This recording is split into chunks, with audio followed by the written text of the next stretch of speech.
2022 সালে ডায়মন্ড হারবারের mega Covid testing drive ঘিরে অভিযোগের পাহাড়। রেকর্ড সংখ্যক আর্থিক অনিয়ম ও তথ্যে অসঙ্গতির অভিযোগ। তদন্তের নির্দেশ দিল জাতীয় মেডিকেল কমিশন। ঘটনার নেপথ্যে অভিষেক বন্দ্যোপাধ্যায়ের হাত, উঠছে প্রশ্ন। 2022 সালের 12 জানুয়ারি ডায়মন্ড হারবার লোকসভা এলাকায় ততদিনে 260টি কেন্দ্র এবং 30টি কিয়স্কের মাধ্যমে 53,203টি র্যাপিড অ্যান্টিজেন টেস্টের সরকারি দাবি ঘিরে ব্যাপক শোরগোল পড়েছিল। কিন্তু 4 বছর পর সেই কোভিড টেস্টিং ড্রাইভ ঘিরে নতুন করে বিতর্ক। বিজেপি নেতা অভিজিৎ দাস ববির অভিযোগে এবার তৎপর জাতীয় মেডিকেল কমিশন। রাজ্য মেডিকেল কাউন্সিলকে দ্রুত বিধি মেনে তদন্ত শুরু করার নির্দেশ। 2002 সালের ইন্ডিয়ান মেডিকেল কাউন্সিল রেগুলেশনের 8-2 ধারায় নির্দেশ। অভিযোগের সত্যানুসন্ধান করে প্রাথমিক সিদ্ধান্ত নেবে রাজ্য মেডিকেল কাউন্সিল। তদন্তের চূড়ান্ত অগ্রগতি ও গৃহীত পদক্ষেপের রিপোর্ট দ্রুত পাঠাতে হবে এনএমসিকে। অভিষেক কেন্দ্র ডায়মন্ড হারবারে অভিযোগের পাহাড়। সেবাশ্রয়ে দুর্নীতির পর এবার করোনাকালে মানুষের কোভিডের পরীক্ষার নামে ডায়মন্ড হারবারে অনিয়ম হয়েছে বলে অভিযোগ উঠেছে। এক নজরে দেখে নিন ডায়মন্ড হারবারের মেগা টেস্ট ড্রাইভের পরিসংখ্যান। Diamond Harbour mega test drive একদিনে 53,203 অ্যান্টিজেন পরীক্ষার দাবি। তদারকিতে ছিলেন মাত্র 26 জন চিকিৎসক।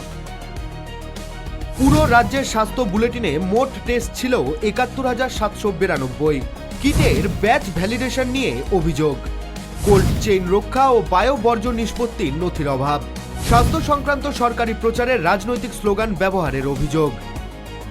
অভিযোগের তীর শুধু প্রশাসনিক অসঙ্গতির দিকেই নয়, জল গড়িয়েছে রাজনৈতিক চত্বরেও।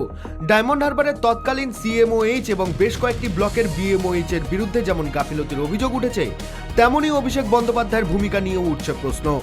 গত 27 জুলাই বিষ্ণুপুর থানায় দায়ের হওয়া লিখিত অভিযোগে দাবি করা হয়, অভিষেকের নেতৃত্বে এই কর্মসূচি হয়েছিল এবং সেখানে ভয়াবহ আর্থিক ও পদ্ধতিগত অনিয়মের অভিযোগ। সেবাশ্রয় স্বাস্থ্য শিবিরের মতোই করোনা পরীক্ষা শিবিরের পেছনেও দুর্নীতির ছায়া দেখছেন বিরোধীরা। যেটা আইসিএমআর এর রুলস রেগুলেশন অনুযায়ী সম্পূর্ণ একটা ক্রিমিনাল অফেন্স, কারণ ট্রেন্ড পার্সন ছাড়া করোনা টেস্ট করা যায় না।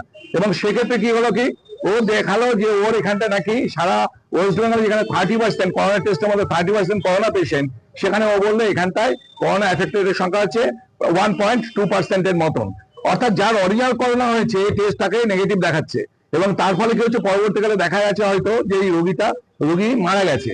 এবং এই জন্য পুরোটা কতজন এফেক্টেড হয়েছে, কতজন মারা গেছে, চার্জ যেটা টোটালি ও ডক্টরস অন হুইলের মাধ্যমে কতজনকে করেছিল এবং কত ক্যাম্প করেছিল, কতজন ওখানটায় ও লিস্ট করেছিল, টোটালটা নিয়ে আমি কমপ্লেন করেছি।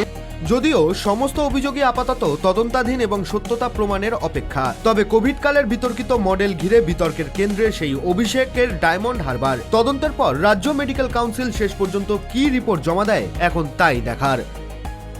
অভ্রদীপ দাসের রিপোর্ট, কেটিভি বাংলা।